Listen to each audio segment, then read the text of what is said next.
আজ আমাকে কথা বলতেই হবে ইনশাআল্লাহ, কারণ আগামীতে আবার আপনাদের সাথে দেখা হবে কিনা আমি জানি না। কথা বলতেই হবে। বসেন, কেউ দাঁড়িয়ে থাকবেন না। আমি দেখতে পাচ্ছি বাংলাদেশের ভাগ্য আকাশে উত্তর গগনে কালো মেঘ জমা হয়েছে।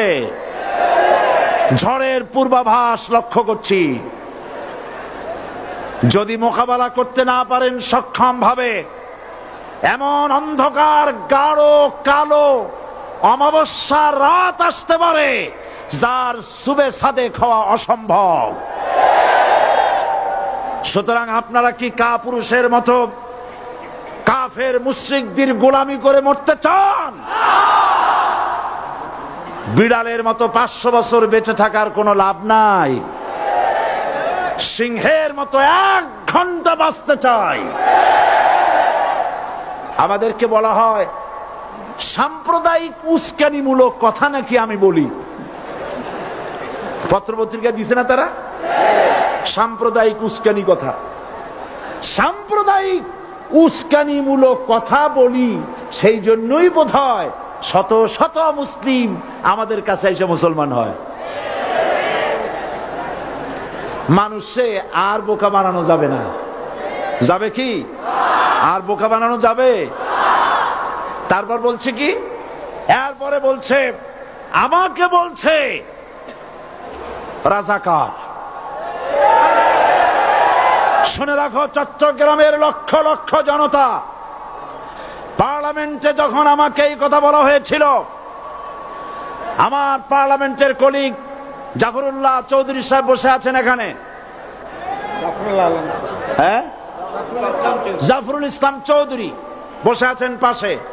প্রধানমন্ত্রী সুদ্ধা, অন্তত 3 শতাধিক পার্লামেন্টের সম্মানিত সদস্যরা সেদিন বসা। 1997 সনের বাজেট বক্তৃতা যখন আমি করতেছিলাম, ডক্টর কুদরতে খোদা, নাম রাখছে কুদরতে খোদা, আসলে গজবে খোদা। এই লোকটি নাস্তিক, ইসলামের চূড়ান্ত দুশমন। তার প্রণীত শিক্ষা ব্যবস্থার যখন সমালোচনা করছিলাম, ট্রেজারি বেঞ্চ থেকে আমাকে বলা হলো রাজাকার। আমি আমার সমস্ত শক্তি একত্রিত করে বলেছিলাম শুধুমাত্র হিন্দুস্তানের রাজাকারেরাই আমাকে রাজাকার বলতে পারে। আমি বলেছিলাম 1973 সন পর্যন্ত আমি বাংলাদেশের কোন রাজনৈতিক দলের নেতা এবং কর্মী ছিলাম না। আমি রাজাকার নই। আমাকে রাজাকার বলে যদি তাকেও প্রমাণ করতে না পারে 10 কোটি টাকার মানহানি মামলা দায়ের করব। আমার এই বক্তব্য সারা দুনিয়া শুনেছে। পার্লামেন্টে আমার এই বক্তব্য রেকর্ড হয়ে আছে। সেদিন 3 শতাধিক পার্লামেন্ট মেম্বারের কেউ আমার চ্যালেঞ্জ গ্রহণ করেন নাই। যে কোনো ব্যক্তি পার্লামেন্টে গিয়ে আমার বক্তৃতা দেখে আসতে পারেন।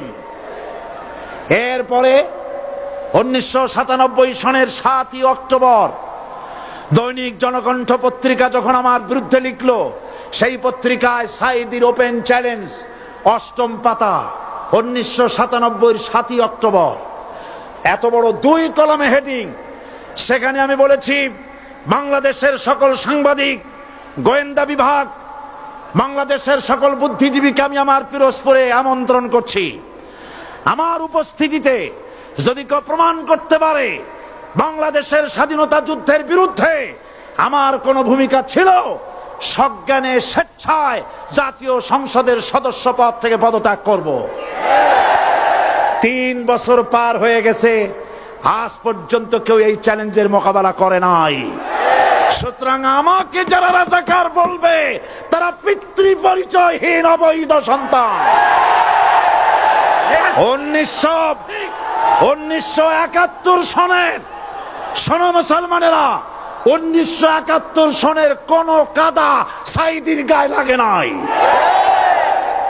আমাকে রাজাকার বলে জনগণ থেকে বিচ্ছিন্ন করবা।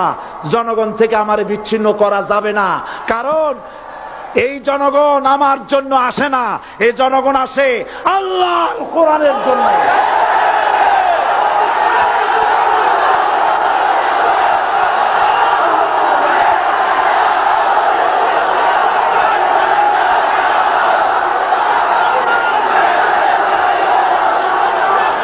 আজকে আর যারা ইসলামের কথা বলে, যারা ইসলামের কথা বলে তারাই রাজাকার, তারাই মৌলবাদী।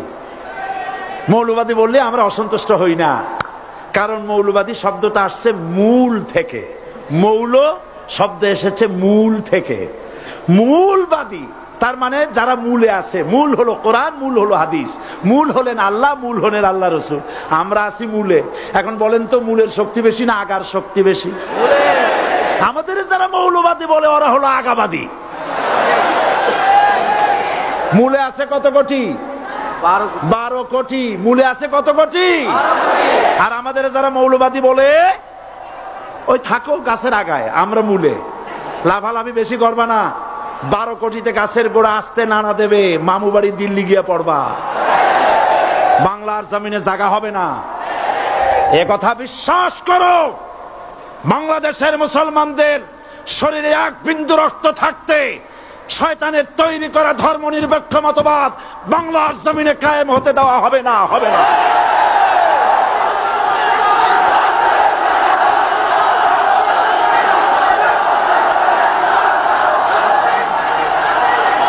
রাসূল করিম সাল্লাল্লাহু আলাইহি ওয়াসাল্লাম কোরআন প্রতিষ্ঠার জন্য আন্দোলন করেছিলেন। আয়াতুল কুরসি আমাদের সে কথাই শিখেছে।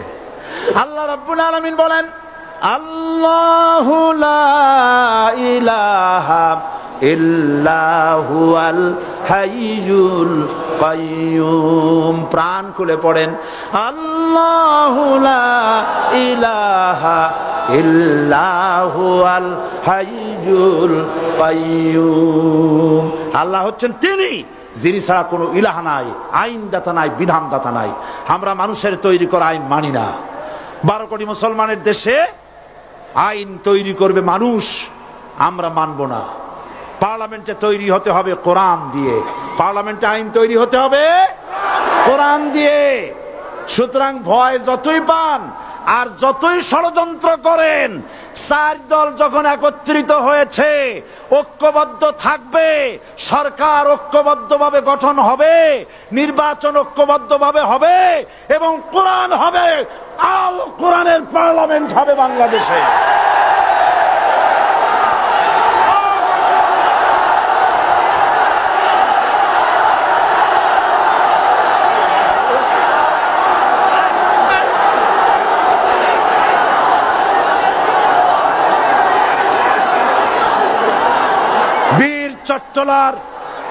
বীর চট্টলার মুসলমানেরা, বীর চট্টলার মুসলমানেরা স্বাধীনতার ঘোষণা এই চট্টগ্রাম থেকে স্বাধীনতার মহান ঘোষক প্রেসিডেন্ট জিয়াউর রহমান সাহেব দিয়েছিলেন। এই চট্টগ্রাম থেকেই ইসলামী রাষ্ট্রের ঘোষণা হবে।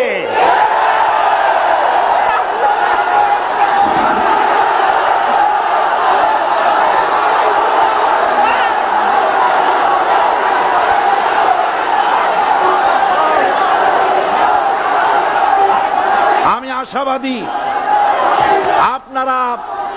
আপনারা অবশ্যই তা পারবেন। আমি 100% বিশ্বাস করি ইনশাআল্লাহ।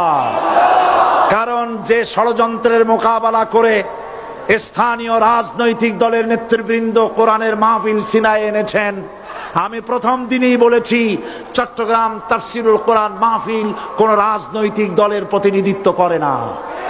এটা কোন জামাত শিবিরের একক সম্পদ নয়, এটা চট্টগ্রামের মুসলমানদের কলিজার টুকরা তাফসিরের মাহফিল।